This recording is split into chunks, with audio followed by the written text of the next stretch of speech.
When we think of a great unifier of the steppe, Genghis Khan dominates the story. But centuries before him, another visionary changed history, Modu Chanyu.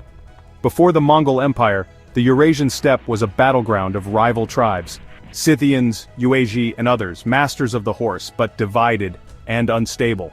The Xiongnu, known to the Han Chinese, were fractured and threatened by powerful neighbors. In 209 BCE, Modu Chanyu emerged, uniting the Xiongnu into the first great steppe empire. His methods and ambition would become the blueprint for all who followed, including Genghis Khan. To understand the Mongol legacy, we must first meet Modu, the original unifier. Born into chaos, surrounded by enemies, Modu's rise would change the fate of the steppe forever. This is the story of the forgotten architect of empire. Modu's path to power was ruthless. His own father, Modu Chanyu, sent him as a hostage to the Yuezhi, hoping he'd be killed. Modu escaped, returned home, and was given command of 10,000 horsemen, a fatal mistake for his father. Modu forged absolute loyalty with a chilling test, the singing arrow. Wherever it landed, his men had to shoot. Hesitation meant death. He tested them on his prized horse, then his favorite wife. Each time, those who faltered were executed. Finally, during a royal hunt, Modu aimed at his father. His men obeyed without pause, ending Tuman's reign. With rivals eliminated, Modu declared himself supreme leader. The era of division ended in blood. A new empire was born. Modu's genius was not just survival, but transformation. He turned loyalty into his greatest weapon. The Xiongnu were now united under a single, unbreakable will. The first great steppe unifier had arrived. His reign would reshape the world beyond the steppe.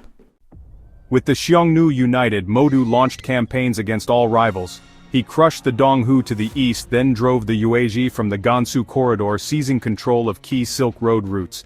Modu's empire expanded rapidly, absorbing tribes, conquering lands, and raiding deep into Han China.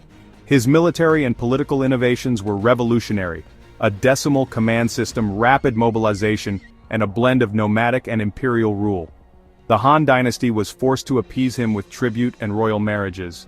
In just decades, Modu transformed the Xiongnu from scattered clans into a superpower stretching from Manchuria to Central Asia. His model of rule discipline, mobility, and incorporation became the template for all future steppe empires. Even Genghis Khan would follow in his footsteps. Modu's empire was the first to turn the steppe into a force that shaped the world. The age of the nomadic superpower had begun. Why is Modu Chanyu nearly forgotten while Genghis Khan is legendary?